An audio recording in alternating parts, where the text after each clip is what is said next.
Hello one, hello all.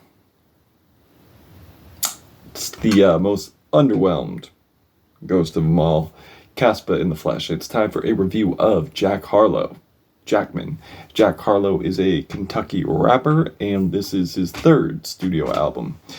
Now, my introduction to Jack Harlow was the Double XL freestyle that he did, which I thought he slayed. I thought he had slick lines, charisma, and definitely something that made him stand out. Definitely something, a breath of fresh air from the lyrical miracle rappers you are beaten over the head with that are trying their best to emulate Eminem's show.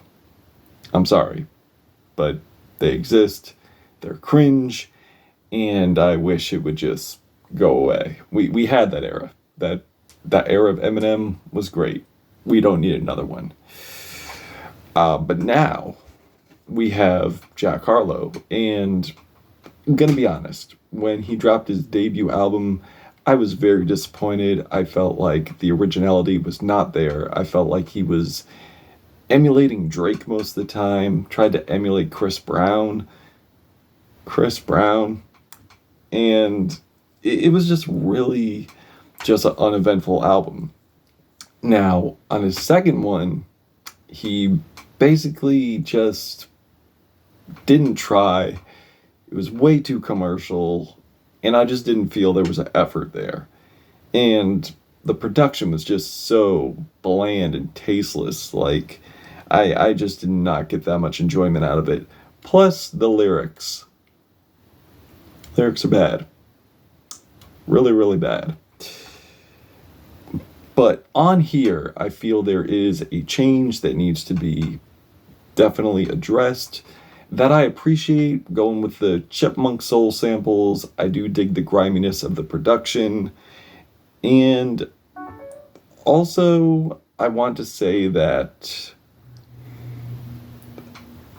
I did expect more, but instead I got less. And I know. Sorry, Jackalites. Sorry, Harlequins. Jacks, whatever you call yourselves, I'm sorry. I do appreciate the personal angles that he's taken here. I do appreciate the soulful production here. But he barely scratches the surface on here. And honestly, like, given the cover art, I expected like something more savage, like a more experimental side, like bringing like a new dog to the playground here, to the park. And I would say fight, but we do not condone animal cruelty here. Bing! But yeah, I feel like this dog here, it's like you definitely feel like there's going to be a bite, but this dog barely nibbles. And as I said earlier, I do respect the introspective approach, but when you're not really adding much to what you're observing, why are you even saying it? Why are you already bringing it up? And it's like you're observing these things that are problematic, like on the song Gang Gang, where he is bringing up very important subjects such as child abuse, such as assault, and it's like I don't really feel like he's diving deep into that much at all, except for distancing yourself from the people who are doing it, you know? And I'm sorry, but it just comes off very cheesy lyrically, and it's not supposed to be like, it's a serious subject, but when you're like, you heard about Marcus? Our Marcus? Yeah, man, our Marcus. It couldn't be our Marcus. Marcus. Like, it just sounds like something off a bad TV drama. I'm sorry. And another thing, too, is I just feel like there's really, like, you are addressing the subject. Yes, you are talking about holding them accountable, but what else are you doing here? What else are you bringing to make sure this doesn't happen again, and opposed to just saying that these things are happening?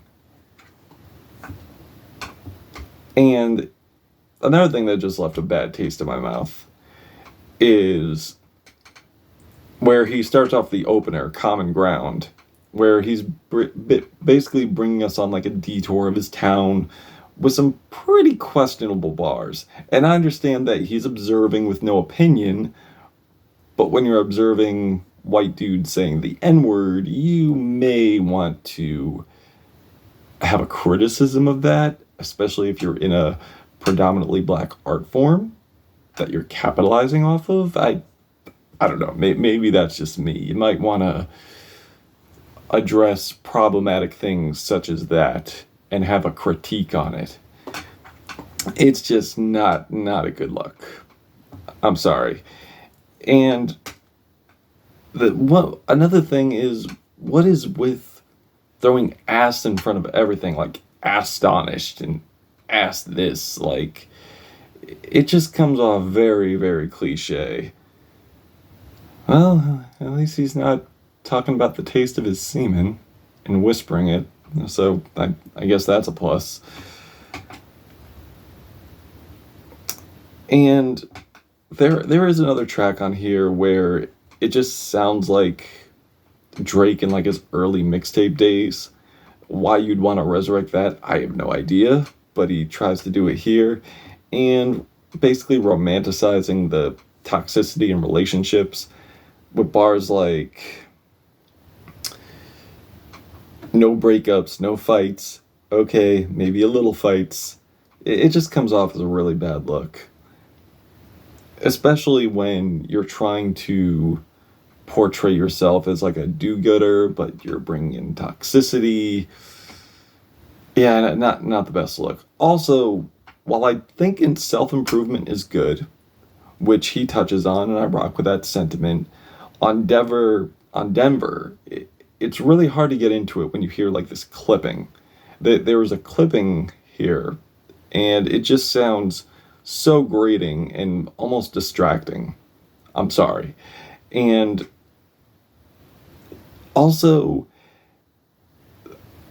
when he's not bringing us like bad production, he's also being patronizing and shallow, like on no enhancers. And here's the thing. I mean, I'm sure he means well. I'm sure he's trying to compliment his love interest, saying, she's naturally beautiful. She don't need no enhancements.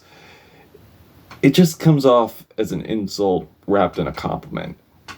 It's like giving someone chocolate only to find out it has relish filling.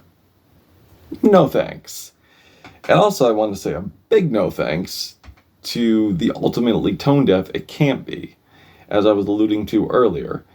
And also, I want to say this. I have no problem with someone who's white going into a predominantly black or black-founded art form. That's fine. Like, I love A$AP Rock. I love Uncommon NASA, the Beastie Boys, and Eminem, who is a topic we will get into. But yeah, like when you say stuff like, it can't be the skin, the reason I'm capitalizing here, like, it just comes off as such a bad, tacky look, especially when there are black artists who are not privileged enough or dominating when you are. You know what I mean? It's like you're saying it, good looks on saying it, but there's really no criticism to be said here. It's like you're saying, yeah, I got the privilege, but I'm not gonna use my privilege to help anyone else. It just comes off really bad. I'm sorry. And then, speaking of white rappers, like, I guess the point I'm trying to make is it comes off like you're flexing and opposed to spreading awareness. Tacky. And then, speaking of white rappers, you diss Eminem, saying that you're the hardest white rapper since the guy who rapped about vomiting on sweaters, and then making it pretty clear he's talking about Eminem. And, reality check. I don't think his music is hard at all. He honestly plays it pretty safe. He pretty much plays it as safe as slapboxing with oven mitts with padded helmets on. That's how safe this guy plays it. So yeah, you're not the hardest white rapper since Eminem when you're not even the best white rapper since Eminem. I'm sorry. It's tough, but it's criticism. It's what I do. In the song, I will say, the song Blame on Me is definitely a highlight for me, even though it comes later on the album where he's like constructing the cycle of neglect, of like verbal abuse from like his brother not being accepted, and basically just pouring his heart out here. And that's nice. You're basically showing your vulnerable side about being discouraged by your brother not giving you the same love. And honestly, it really creates a cycle here, but I'm not going to ruin it for you. I'm going to let you listen to that for yourself. But it's definitely a well-deserved of attention song. Definitely a powerful song. Also, there's another song on here where he's basically talking about his success and all that, and it's definitely a moment where you feel he's on top of his game, living his life, and just feeling really good. Like a really good feeling track right there. But a majority of this is just so scant and unappealing to me. And then you have the song Questions, where he's basically talking about his self-doubt and how he's just in a predicament where he's just doubting himself through everything that's like gone through, and basically reflecting on things he's rapped about on the album, but yet structurally and the way this develops, it doesn't. It pretty much ends before it begins. And with this being the closer and the wrap-up, it doesn't really add up to much at all. And also, it's kind of cringe when you say you want to make anthems instead of little raps, but what's stopping you from doing that? You know, like you could do that. So I don't see why you're making that complaint to say, oh, I want to make anthems, man. I want to make anthems. Then do it. Don't make these scant little rap songs that you did here, you know, and you could make anthems that could address issues. That would be great, but you're not doing that. So yeah, overall, production choices, I do like the change of pace here, but they don't really add up to much. Songs don't really have that much structure. I feel like he just scratches the surface of important issues like I've mentioned before. The bars leave a lot to be desired, and his heart doesn't sound like it's 100% in it. And of course, there are the cringe lines that I alluded to earlier.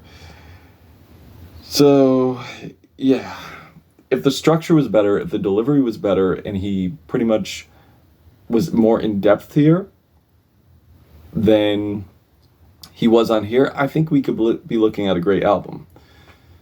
But I think he's yet to do that. So, yeah. Overall, I'm feeling a 2 out of 5 on this. But hey, that's just my opinion. If you've given this a listen, what did you think of it? Did you love it? Did you hate it? And let me know in the comments why. Caspa, Got the Ghost, Jack Harlow, Jackman. Till we meet again.